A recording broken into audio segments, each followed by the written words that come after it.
Let's start then. Hey everybody, and welcome to Film for Thought, a film podcast by film students for film students. My name is Michael Ardizabal, and I am your host. This is sort of a different setup. Well, in regards to we've had different setups every episode, but right now it's Christmas break, so everybody's sort of getting out of finals. I'm back home right now, so we decided to go remote for the podcast. And with me I have Julian Caballero. He's a sophomore, so like myself. He studies film. He's an English major with a specialization in film, and he does cinematography work. And he just made a short film right now called Babalu. So, yeah, how you doing, man? Yeah, I'm doing great. Thanks for having me. Yeah. This looks like fun.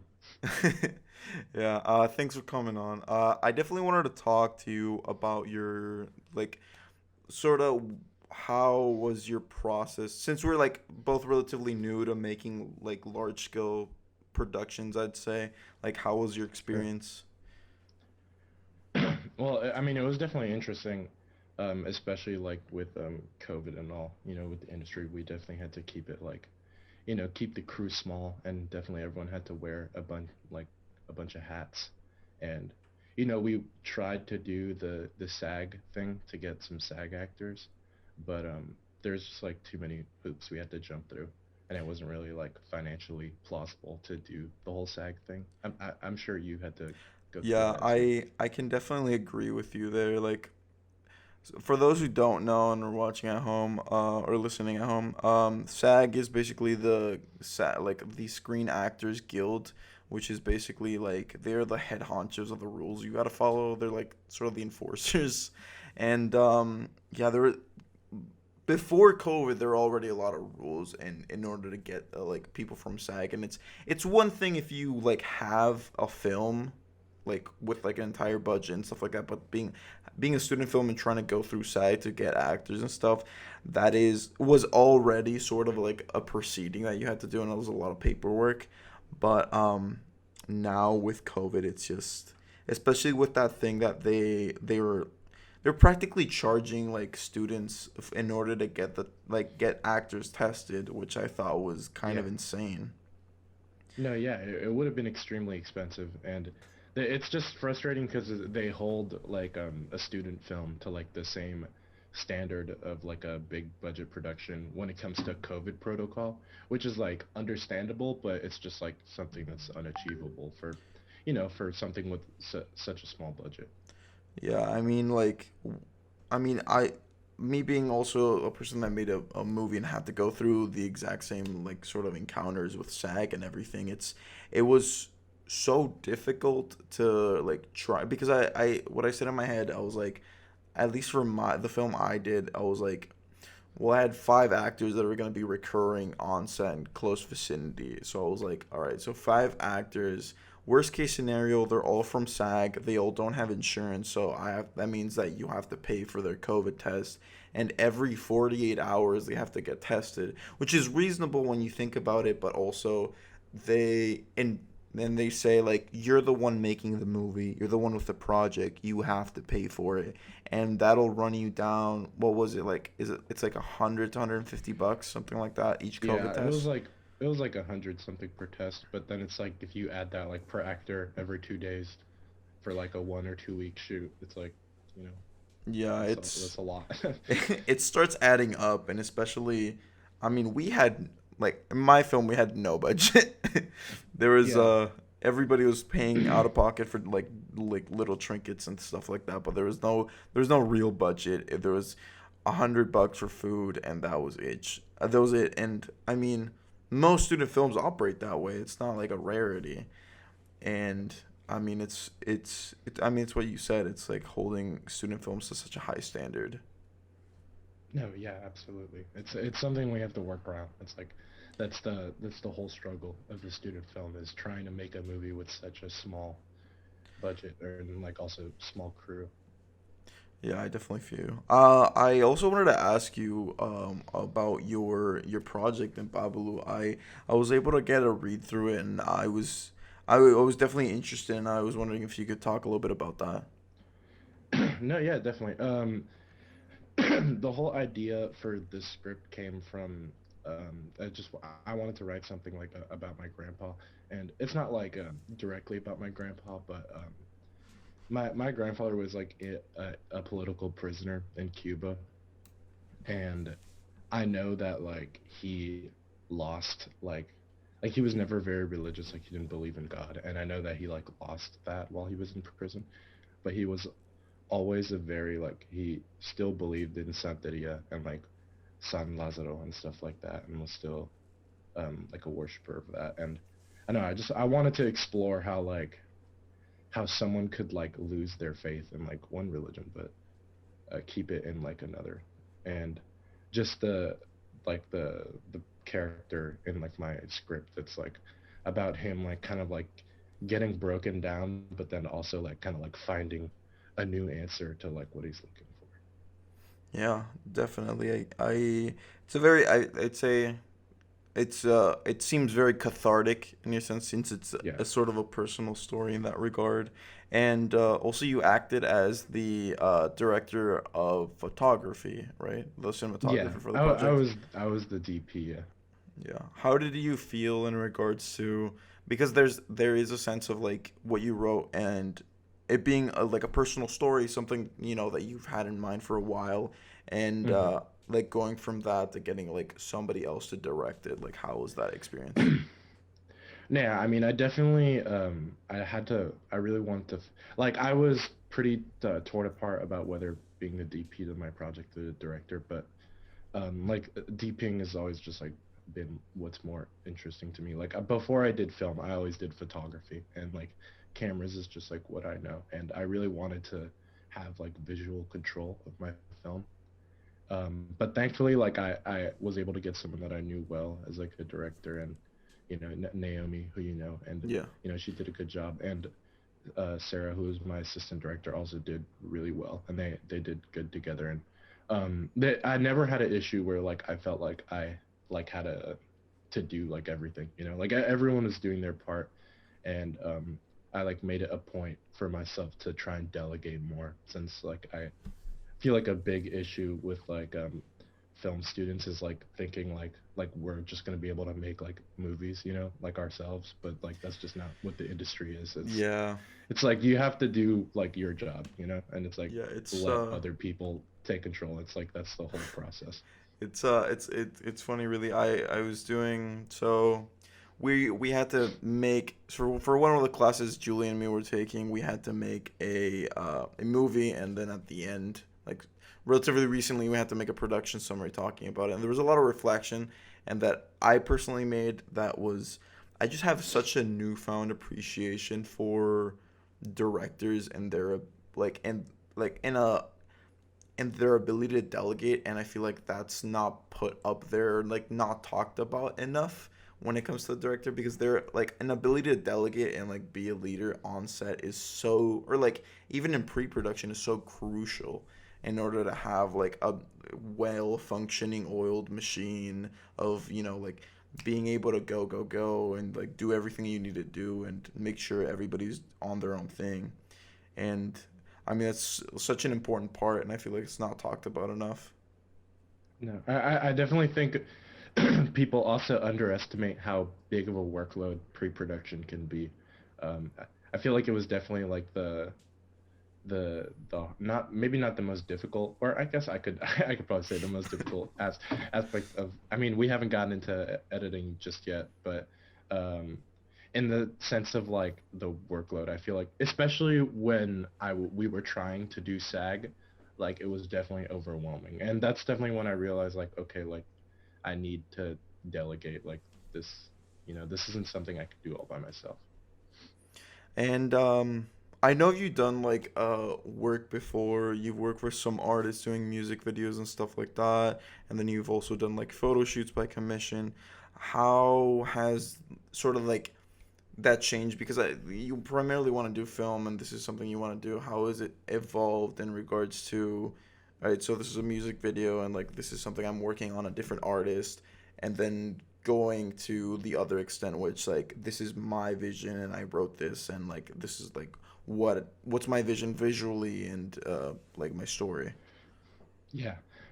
Well, definitely like the thing that I always love to focus on is the visual aspect. It's just something that's, always interested me, and I'm like a big fan of just like, composition and stuff like that. But definitely with music videos at least, like I really enjoy making them just because you really only have to worry strictly on the visual. And a lot of the people I work with, they're all really good musicians, and the music I get to work with, I personally enjoy. And it's nice to have to, it's like you're basing it off of something, when you're writing a screenplay or something like that, it's like you're trying to make a story from scratch. But when you're making a music video, you're getting to like trying to tell a visual story, but you kind of have like something to work off of, which is really nice. And I personally enjoy doing that. And also the great thing about working on music videos is you don't have to work with audio, which is just like I hate working with audio. I feel like a lot of people opt to do music videos where we go to school, and like just people in general in film school are like, we're doing music videos because audio sucks. I mean, yeah, I mean it's definitely there's a place for it. I just it's there's just always so many issues with audio. I feel like that's the yeah, there's just so many things that can go wrong like under your nose that you just like realize way too late. Yeah, it's a very complex thing. Since I've started doing this podcast, there's the amount of complexity that I realize has to go into manipulating audio, and just doing that is a very big thing. No, Um, yeah. but I definitely like in regard like moving back into talking about Babalu and like talking about like um your ability to sort of like direct and stuff like that. Hmm. How do you feel like the process of making this film would have been easier in regards to COVID, or do you think that you were able to bounce back when it came to the making of the project? Yeah, I mean, definitely COVID, put, a wrench in the project, but definitely didn't it didn't stop us from doing anything, I don't think. I feel like we were able to still like get things done relatively smoothly. I say like the only thing that like COVID made difficult was it kind of prevented us from doing SAG. I feel like without all the COVID protocol things, it would have been like much more doable. But other than that, I mean, we were able to get some good actors, yeah, and we were able to like build our own set and locate. We got some nice look. We got to shoot like on location on a prison, which was cool. And I don't know. I mean, we had like just enough people. Everyone was able to get everything done. I think everything went pretty smoothly. I feel like it would have gone like just as well without COVID. I'd say the only difference would be the SAG. Yeah, I definitely agree. There's a lot of I feel like we also had to deal with, I mean, like it's kind of a monumental time in history regardless of film, but when it Yeah, comes to no, film there's like it's you can really start noticing the fatigue that that people are getting. Like I just read an article on IndieWire like a couple hours ago how they're like Tom Cruise lost it on the set of oh, yeah, Mission I was literally Impossible. I was literally about to bring that up. That did you hear that? He did like erupt, but I kind of understand. No, like, and that's the thing. It's like if an actor would have done that like pre-coded up and like they're probably just being like entitled or something. But I mean, he's from his career, he's clearly a really hardworking person, and also I don't want to take like I'll read that for those who don't know Tom Cruise.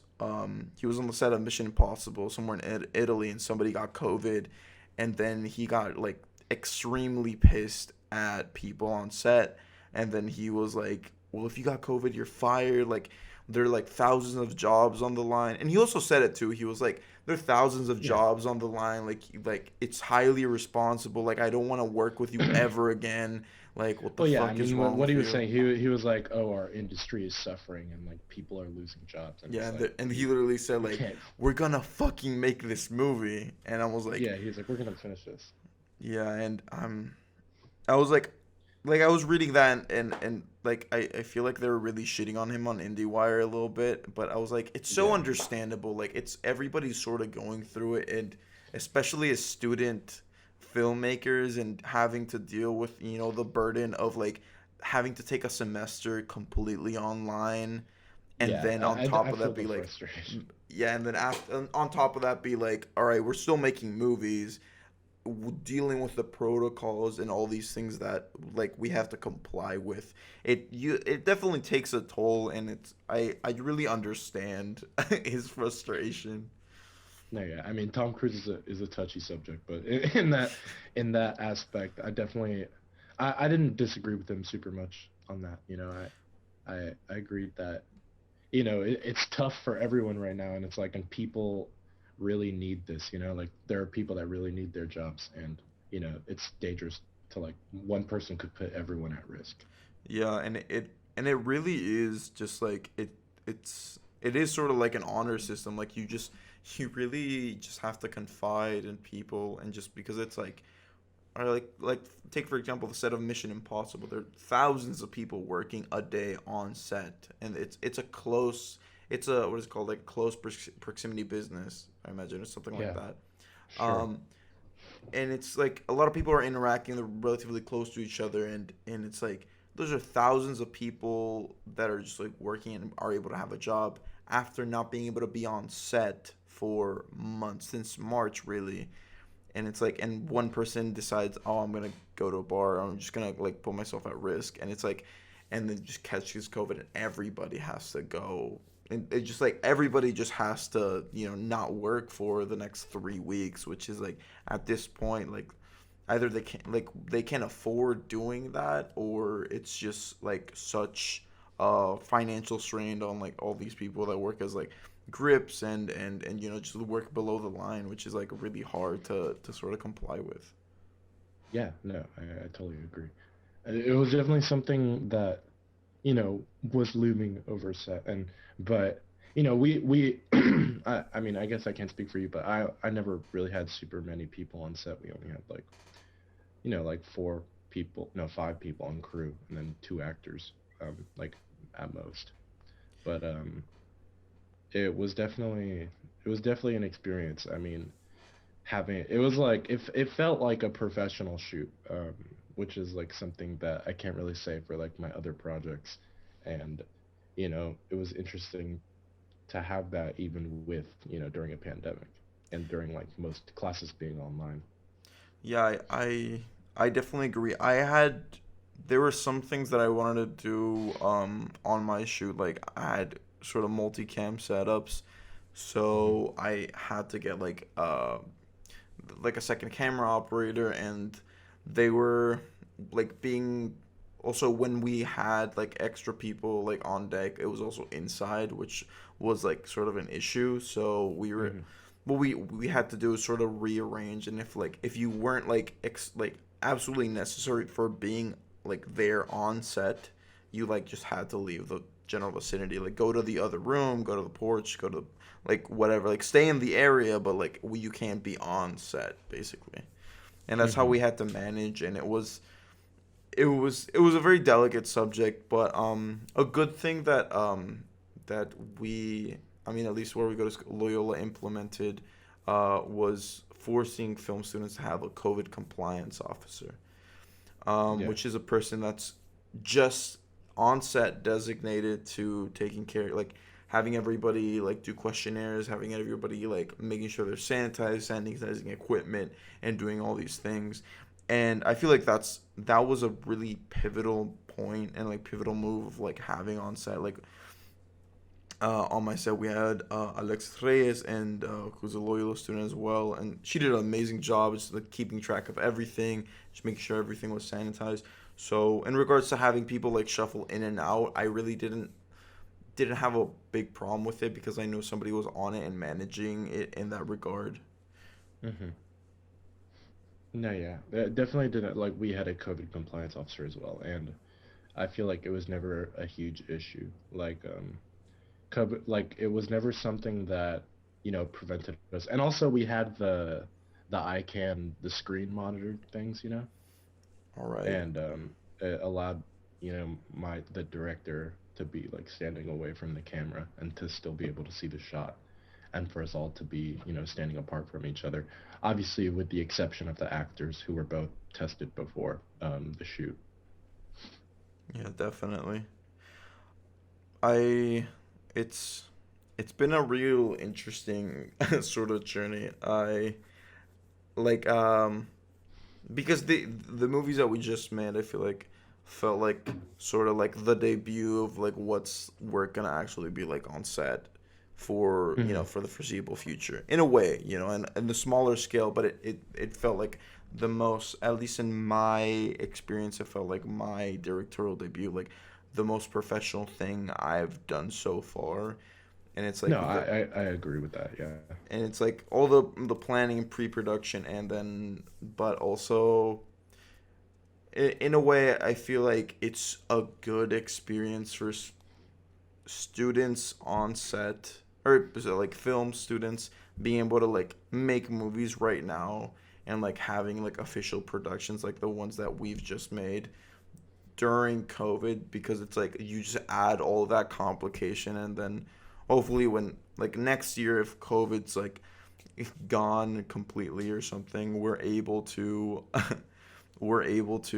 make films that are like we have the availability of working in an easier environment and having more people on set and stuff like that, that I feel like it's going to be a sort of strain that's gonna be like taken away after COVID's gone. And you Yeah. know it's difficult and it's rough for sure, but at the same time we're gonna be able to learn from what we've done. And if something like this ever happens again, hopefully it doesn't, but if it does, at least now we're trained, because like that's how we learned how to do it. Yeah. No, I think definitely something that COVID has done, like not just for the film industry, I think for every industry, is like has taught us a lot about like what, things that don't necessarily need to be done in person, and like things, things that can be streamlined and processes and stuff like that. Because I feel like definitely, especially like, Hollywood has like a big culture of just like, always having a lot of meetings and being on location and stuff like that. But I think that goes for every industry when it comes to like how it was affected by COVID. Yeah, and even like the process of like making movies, because it's like No. a lot of deals, it's like that term, like called napkin deals, like just like people at Hmm. like dinner parties, or people at like parties, like after like big events that are like just people in the industry and stuff like that. You're just talking to producers, you're pitching a project, and the next thing you know, you're signing a napkin with and that's gonna be the next 6 to 8 months of you just working on a project, or some Hmm. reason. It's like, well, yeah, that used to happen at like parties or bars where like events like this took place, but like subtracting those events, and like, well, that's not happening anymore. Well, there's no social events going on, so there's a lot less. I feel like there's still ideas and stuff like that being thrown around, but the accessibility of them, and like having creatives sort of make different things and get it out there, get into producers, has definitely caused a strain, I feel like. And No, yeah. I do feel sort of scared for 2021 and 2022 in regards to the indie film market, just Hmm. because I mean I feel like both of us, like before the podcast started, we were talking a lot about what was the director of Ichi the Killer, Takashi Miike. Takashi Miike, and like sort of uh, relatively obscure like indie directors, and just how COVID's affected like production, like indie production companies that are like, Hmm. because beyond anything else, they're like small businesses, really. Like Yeah. their product are small in regards to like Columbia Pictures or Universal, but at the same time, it's like they've been heavily affected, and a lot of them have closed. And I'm just scared that we're not gonna get like the same like authentically artistic or experimental project that we've gotten in recent years.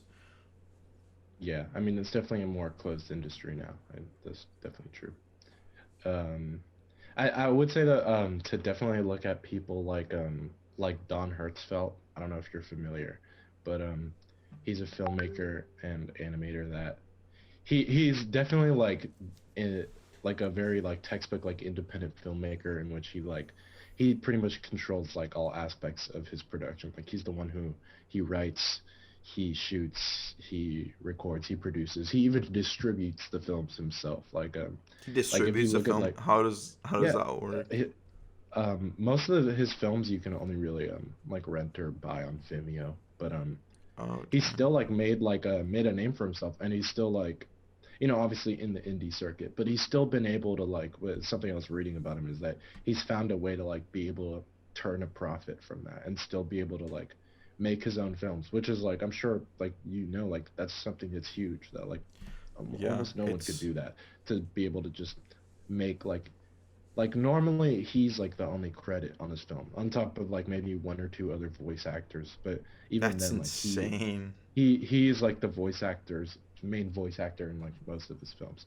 And like his it's called It's Such a Beautiful Day is probably one of my favorite movies personally. And everything he does is very like it's pretty minimal. It's like stick figures and stuff like that, but he's able to make them all himself. And he's definitely a really talented writer. And he released something very recently, part three of one of his series of shorts called fuck, it's I'm like blanking, but I still love it. It's oh my Yeah, god, don't worry about it. But I don't know, but I, I but definitely I'm sure I'll remember it. understand. I definitely understand. Like, I mean, it's such. I feel like it's people who aren't in the industry don't really realize how difficult it is to really make a profit. The film industry, when it comes to like, for example, you have a movie that you want to make, right? And your ability to actually make money from it is just a lot harder than people think. Like Yeah, I if mean you it's if it's you the first thing we learned in film business classes. Most films yeah, lose it's money. like if you grab you can grab any film, just like film business book, and then one of the first things that it'll say it's like most films lose money. Yeah, And that's like the industry standard, and being able to actually turn a profit in film and be an independent director and just like even distribute yourself, like that's props yeah. alone. No, it's super impressive. And that's why I really like him, and also just because he's very talented and his movies are very good. I also respect that he's very like, I don't know, not I wouldn't say anti Hollywood, but he's definitely like a big he being independent is something that's like very important to him. Like he has rejected a lot of like huge deals with like big companies. I can't remember. He like turned down like a deal with like I don't know if it was Disney or Universal or something like that. That was like $50 million. That like all of Damn. his friends thought he was crazy, but he still did it. And Mika did the you same know, thing though. Mika did the same thing. Like he yeah, he got constantly offered deals in Hollywood, to do like big budget, like huge budget movies, and then he was like, and I remember there was an interview when they asked him about it, and then he just said, "Fuck Hollywood. They're more like I don't want to deal with any lawyers. They're all lawyers yeah, there." I was like, and he was like, "I just want to make movies." And then it's like, I was like, how many movies has this dude made? And just going on this IMDb page, yeah. being It's like, like hundreds. jaw dropping amount of movies. It's like that's a man that actually just loves just being on set and just creating stuff on the go and on the fly, which I absolutely respect immensely. Like his stuff is definitely not for everybody. Like Ichi the Killer, it's very kind of Yeah, disturbing movie, I'd say, but it's in regards to artistry and in regards to like doing what you want, like it's clear that he loves doing what he's doing, no, and yeah. it's Takashi Miike will always hold a special place in my heart. He's definitely the one that got me into like the artistic aspect of film, and he is definitely one of my first favorite directors. And I had a lot of fun just like discovering him and like getting into his stuff. yeah, like I feel like all right, so before we're talking about I sort of want to hear more about like your projects and like I mean, your like intentions in the film industry, sort of. I know you have like a lot of an appreciation for sort of like very niche and obscure directors like making stuff like that. Like, and that you want to do like DP work and be a cinematographer. Like, what are sort of like the things that you're trying to get into right now? Mhm. Well, lately I've just been doing a lot of photography just because of, COVID right now, and I just have a lot of friends that are musicians, and that's just something they need. And definitely music videos is something that I'll always be working on. But for the future, I plan on, I mean, I don't know. I do definitely want to get into cinematography, and I enjoy like the technical side of things, and like the aspects of the camera and such. But I feel like a big thing for me that like something that like I watched and I was like, oh, this is something that I would maybe want to do is I got into like watching like nature documentaries and stuff like that. And if you've seen things like Planet Earth, I feel like the most interesting I feel like we've episodes from definitely those talked are about Planet Earth a lot. yeah, we've probably had a we've probably had a conversation about it. But definitely the most interesting episodes of those to me are the behind the scenes episodes where you get to see the people recording and stuff like that. And that definitely sounds is something that intrigues me and something that I want to get into. And it's I've been trying to, get into nature photography a lot lately so I can like try to see what I can do to get into that industry. But that stuff just like fascinates me, and it's interesting to see how like technology is created like just for those shows. Like if you look at stuff Yeah, like definitely. I forget what the camera is called, the one that's like they put on the helicopter that they can like spin around, with a remote. Oh, I know it's like a rotoscope something. Yeah, I know what you're talking about. That they like built the a whole thing mounts. for it. No, yeah, the mounts they've created for that camera are insane. Like they made one that I forget what they called it, but it was like built to be mounted onto an elephant, so they can get close to like a tiger because they're tigers are super hard to get shots of.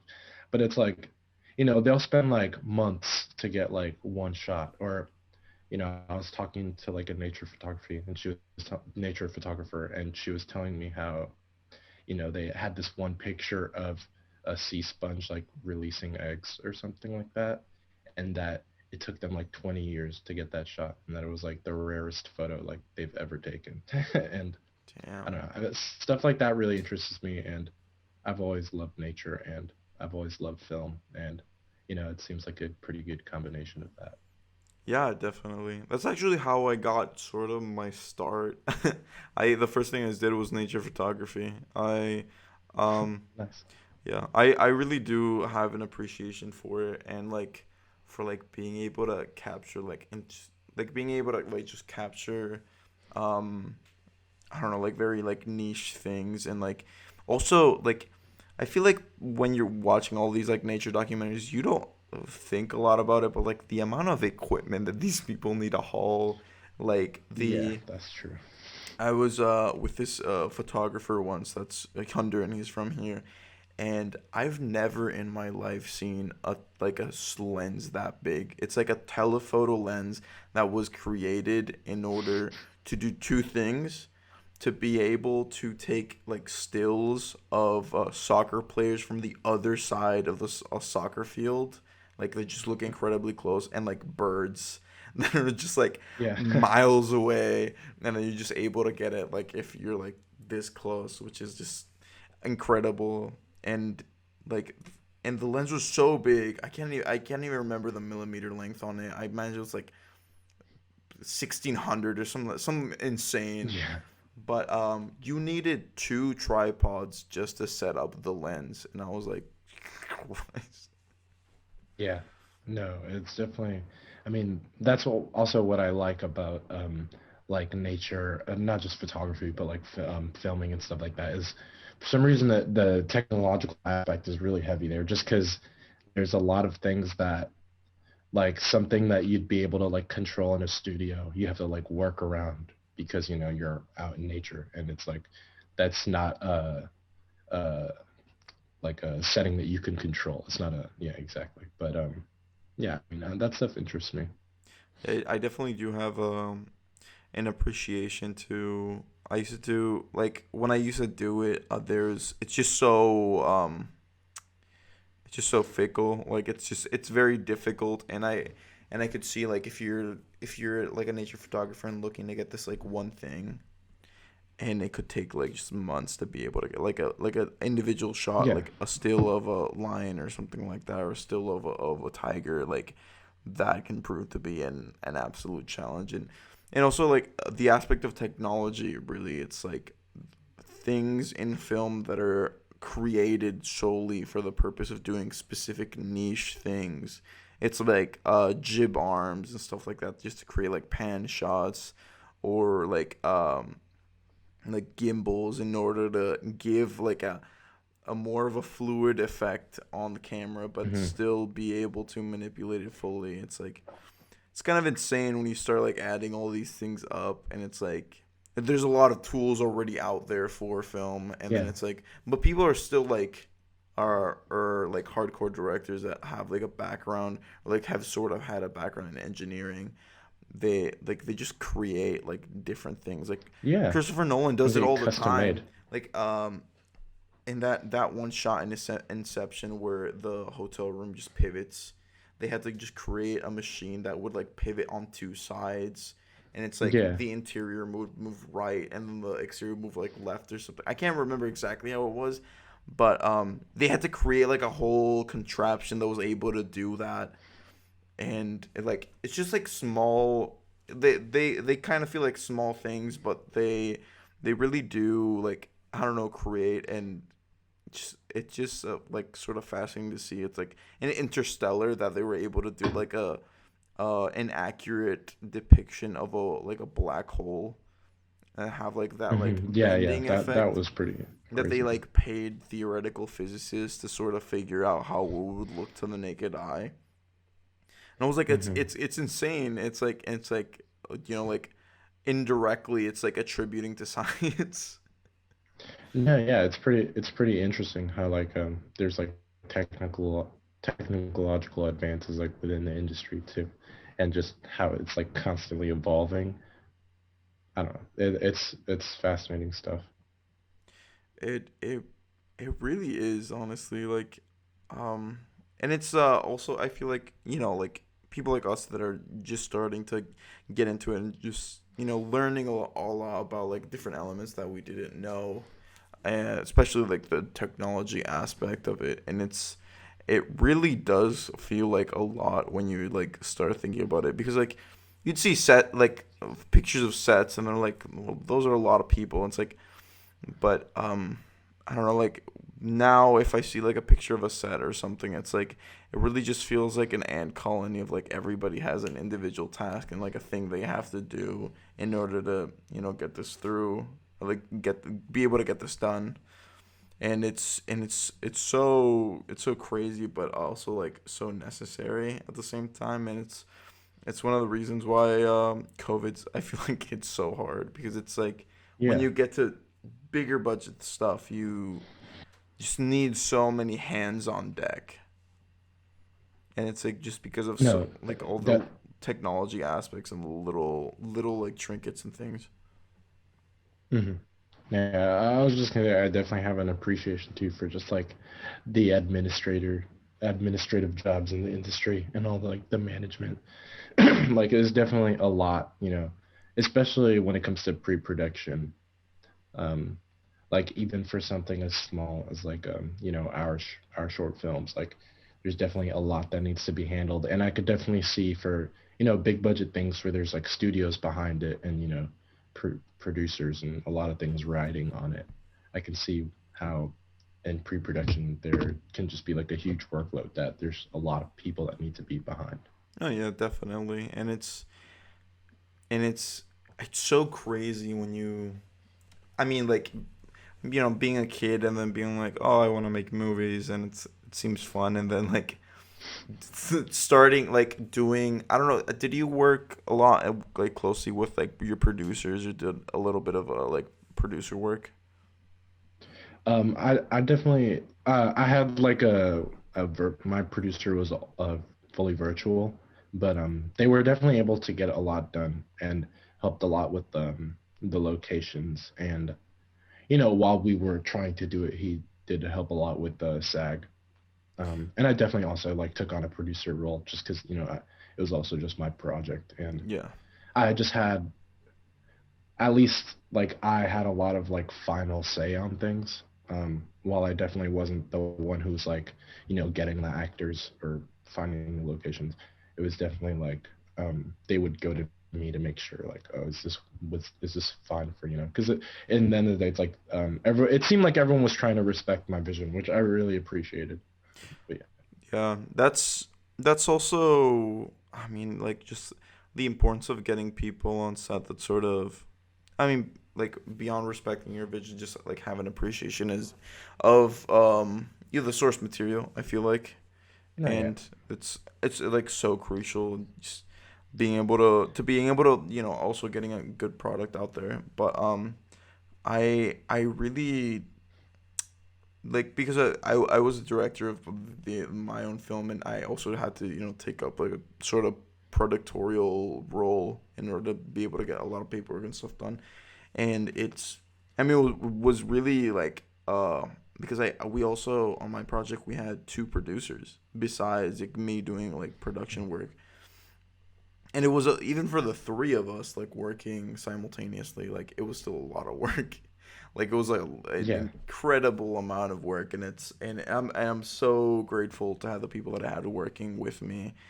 And but at the same time it's such a it's like besides like the bureaucracy of SAG and and all the stuff you have to fill out, there's like little like niche things that you don't really think about. It's like talking to location managers, like thinking about VFX, like, and all these little things like planning shots, having a shot list, looking at the weather if you're gonna shoot outside, even catering and food. It's like just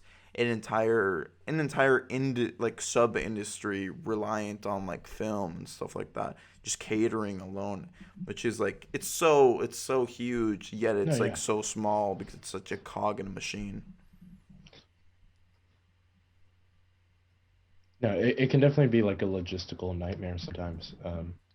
And I definitely appreciate that I had people that like took it seriously. I think that was a huge thing when I was like getting my crew together is I wanted people that were like in there because like they wanted to make movies, not there because like, oh, like we're trying to pass this class. I wanted people that were gonna treat it like a real production, which they did, and it felt like a real production, and that was really nice. Yeah, and it's um if if the projects we just shot have shown me something, it's been how crucial it is to pick the right people to work with you. And I'm incredibly grateful to all the people that I was able to have on set. And but there's I mean, I am even more understanding of the fact of like the importance of getting good people and people you work with on set, and like understanding that as a film student on like something that's super low budget, relatively low stakes, like we don't have investors, it's not like a huge business endeavor. And like Hmm. understanding that at this scale, I can't imagine how crucial it must be, like when you move up and you scale up, and then it's like you have investors, like you have like an insurance company backing you, wanting like like completion guarantee and all these things. Like it's so crucial for you to have the correct people in order for you to complete a the product. And beyond that, Yeah. also getting a good product that everybody feels proud of. It's like this just reminds me of like we talked about it for a second, of Cyberpunk 2077, which is for those who know, Sure. Cyberpunk 2077 is a video game that just came out, which wasn't development for the last 7 years, and it came out for the next generation consoles and PC. That was PlayStation 5 and Xbox. It was called Series X. It was the new generation of I consoles. think and so. and like it's masterful storytelling, and it's so delicately taught. And if you just see a picture of the script, it literally looks like a wall of paper. That's how much time and like that they spent just crafting an entire world. And then um it was just completely derailed by the fact that the Yeah. graphics were so bad, and it like they've had so many errors in code, and it's so glitchy, and people are just complaining about it. And I saw an IGN rating of 4 out of 10, and I was just so heartbroken because Yeah, like yeah. I can't, and that No, that yeah. just speaks to the aspect of just having a good creative team, and everybody understands what they're doing and what they have to do in order to, because and it's the same thing in video games that is in movies and that is in television. It's like it's a one end product. It's this one thing that Yeah. everybody's like collectively working for. They're like different aspects. Like you have like people doing camera, people doing sound, people doing VFX and film, and it's different in gaming and whatnot. But they're all crossed together in this like one thing, making sure you have a good product and making sure all those people are good and like competent is so important. No, And yeah, and that's definitely, I feel like a valuable lesson for like film students. Something I definitely learned. I mean, I feel like I always knew this, but I learned like while shooting, is just that it's unrealistic to like go into this industry thinking like, oh, like I'm gonna be able to make my own movies and I'm gonna be someone and I'm gonna be able to tell my stories.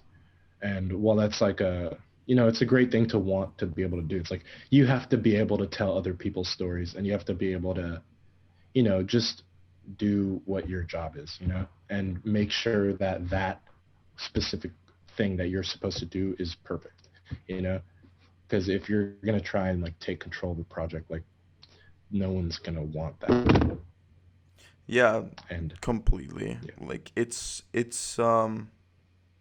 and I feel like they're, I mean, dealing with artists, I mean, in the way that we are artists and like going to art school in a way, having to deal with like, the egoism that comes from that, and like sort of like, people sometimes are like, I want you to help me with my project, and I want you to help me with my vision, but there isn't. I feel like there is at times a lack of, and at the level of film school, a lack of let me express, or like having, well, like creative empathy, I'd say, or like an ability sure. to channel somebody else's vision and be like, let me help you in a way that will foster your project, or help you tell your story in a better way.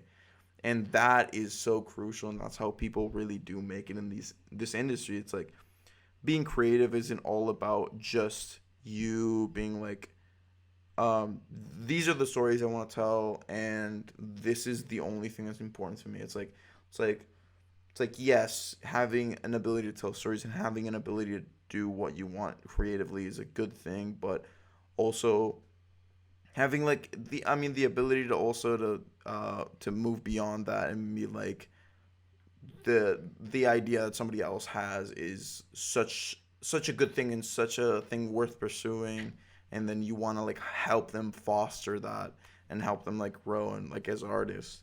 I feel like that's Yeah. something that they don't teach you in film school, or something that it really Yeah. And, lacks. and sometimes you may not even like what you're trying to portray, but the vision you're trying to, and it's like that's just something you have to do,